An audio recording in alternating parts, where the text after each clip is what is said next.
নমস্কাৰ 24 লাইভ চাই থকাৰ বাবে ধন্যবাদ আৰু লৈ আহিছো এই মুহূৰ্তত এটা অতিকৈ বিশেষ খবৰ যেটো ৰাজ্যত প্ৰথম পৰ্যায়ৰ নিৰ্বাচন অনুষ্ঠিত হৈছে আৰু নিৰ্বাচন অনুষ্ঠিত হোৱাৰ মাজতেই বিভিন্ন ঠাইত বিভিন্ন ধৰণৰ বিঘটন ঘটা দেখিবলৈ পোৱা গৈছে বিভিন্ন ঠাইত ভোট কেন্দ্ৰত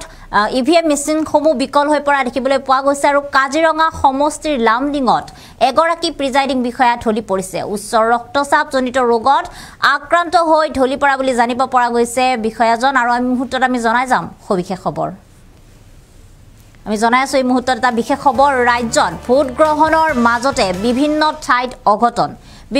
অঘটন ঘটিছে ভোট গ্ৰহণৰ মাজতে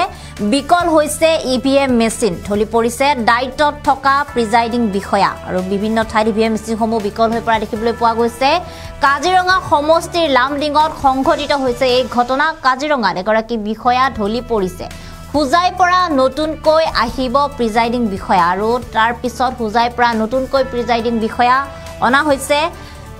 প্ৰিজাইডিং বিষয়া সাব্বিৰ আলী উচ্চ ৰক্তচাপ জনিত ৰোগত আক্ৰান্ত বুলি জানিব পৰা গৈছে উচ্চ ৰক্তচাপ জনিত ৰোগত আক্ৰান্ত হৈ তেওঁ ঢলি পৰিছিল তিতাবৰ চিলাপথাৰ কলিয়াবৰ বুকাখাত আদি ঠাইত বিকল হৈ পৰিছে ইভিএম মেচিন ভোট গ্ৰহণ কেন্দ্ৰত হোৱা এই বিসংগতিৰ বাবে এতিয়া নিৰাশা ভোটাৰ ৰাইজৰ মাজত এক নিৰাশা সৃষ্টি হৈছে যেহেতু এই বিসংগতি হৈছিল ভোট গ্ৰহণ কেন্দ্ৰত আমি জনাই যাম এই মুহূৰ্তত এই বিশেষ খবৰ কিয়নো ৰাজ্যত যেহেতু আজি প্ৰথম পৰ্যায়ৰ নিৰ্বাচন অনুষ্ঠিত হৈছে আৰু ৰাতিপুৱাৰ পৰাই বিভিন্ন ভোটাৰে এনেদৰে নিজৰ ভোটাধিকাৰ সাব্যস্ত কৰিবলৈ আহিছে আৰু তাৰ মাজতেই কিছু ঠাইত কিছু ভোট কেন্দ্ৰত এনেদৰে বিভিন্ন ধৰণৰ বিসংগতিয়ে সৃষ্টি দিছে যাৰ ফলত এতিয়া ভোটাধিকাৰ ৰাইজৰ মাজত নিৰাশা দেখিবলৈ পোৱা গৈছে বিকল হৈ পৰিছে বিভিন্ন ঠাইত ইভিএম মেচিনসমূহ আৰু কাজিৰঙা সমষ্টিৰ লামডিঙত এগৰাকী প্ৰিজাইডিং বিষয়া উচ্চ ৰক্তচাপ জনিত ৰোগত আক্ৰান্ত হৈ ঢলি পৰিছিল লামডিং হৰলুংফাৰ এমি স্কুল 253 নম্বৰৰ ভোট কেন্দ্ৰত যেহেতু ভোটদান প্ৰক্ৰিয়া হৈছিল আৰু সেই ভোটদান প্ৰক্ৰিয়াতেই পুৱাৰ ভাগত এই অঘটন সংঘটিত হৈছিল ভোট কেন্দ্ৰটোৰ প্ৰিজাইডিং বিষয়াজন উচ্চ ৰক্তচাপত আক্ৰান্ত হৈ ষ্ট্ৰক হৈ পৰে আৰু যাৰ ফলত প্ৰায় 2 ঘণ্টা 3 ঘণ্টা পলমকৈ আৰম্ভ হৈছে ভোটদান প্ৰক্ৰিয়া আৰু এই গোটেই সময়ছোৱাত নিৰ্বাচনী যি ভোটাৰ তেওঁলোকৰ মাজত নিৰাশা দেখিবলৈ পোৱা গ'ল আৰু বহু ভোটাৰে আসলতে প্ৰস্থান কৰা বুলিও জানিব পৰা গৈছে আৰু ৰাজ্যত ভোট গ্ৰহণৰ মাজতে এতিয়া এনেদৰে বিভিন্ন ঠাইত অঘটন ঘটা পৰিলক্ষিত হৈছে বিভিন্ন ঠাইত যিসমূহ ইভিএম মেচিন আছিল সেই ইভিএম মেচিনসমূহ আসলতে বিভিন্ন ঠাইত বিকল হৈ পৰিছে নাহৰকটীয়া কলিয়াবৰ তিতাবৰ চিলাপথাৰ বুকাখাত যোৰহাট আদি বিভিন্ন ঠাইত এনেদৰে ইভিএম মেচিনসমূহ বিকল হৈ পৰা বুলি জানিব পৰা গৈছে আৰু ভোট কেন্দ্ৰত হোৱা এই বিসংগতিৰ বাবে এতিয়া আসলতে নিৰাশা হৈ পৰিছে ভোটাৰ ৰাইজৰ মাজত যেহেতু পুৱাৰ ভাগত ৰাজ্যৰ বিভিন্ন প্ৰান্তত যেহেতু এনেদৰে হিলদল ভাঙি ওলাই আহিছিল ভোটাধিকাৰ সাব্যস্ত কৰিবলৈ প্ৰতিগৰাকী ভোটাৰে আৰু তাৰ পিছত যেতিয়া এনেদৰে ইভিএম মেচিনসমূহ বিকল হৈ পৰিছিল বা বিভিন্ন ধৰণৰ বিসংগতিয়ে দেখা দিছিল তাৰ পিছত আসলতে কিছু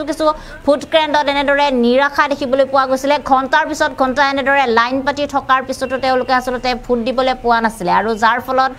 কিছু ভোটাৰ ৰাইজৰ মাজত এনেদৰে নিৰাশা দেখিবলৈ পোৱা গৈছিল যেহেতু এফালে প্ৰচণ্ড ৰ'দ আৰু তাৰ মাজতে সকলোৱে নিজৰ ভোটাধিকাৰ সাব্যস্ত কৰিবলৈ আহিছিল তেওঁলোকৰ পছন্দৰ প্ৰাৰ্থীক ভোট দি জিকাবলৈ আহিছিল আৰু তাৰ মাজতে আসলতে এই ঘটনা সংঘটিত হৈছে আৰু কাজিৰঙা সমষ্টিৰ লামডিঙত এগৰাকী বিষয়া ঢলি পৰিছিল আৰু ঢলি পৰা বিষয়াজন সাব্বিৰ আলী বুলি জানিব পৰা গৈছে উচ্চ ৰক্তচাপ জনিত ৰোগত তেওঁ এনেদৰে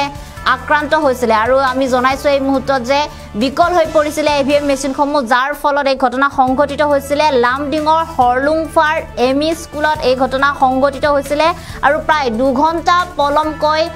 ভোট কেন্দ্ৰটোত আসলতে ভোটদান প্ৰক্ৰিয়া আৰম্ভ হৈছিল আৰু ইতিমধ্যে নাহৰকটীয়া কলিয়াবৰ যোৰহাট বুকাখাত তিতাবৰ চিলাবৰ আদি ঠাইত ইভিএম মেচিনসমূহ আসলতে বিকল হৈ পৰিছিল আৰু তাৰ পিছত আসলতে বহু পলমকৈ সেই ঠাইসমূহত ভোটদান প্ৰক্ৰিয়া আৰম্ভ হৈছে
Hah?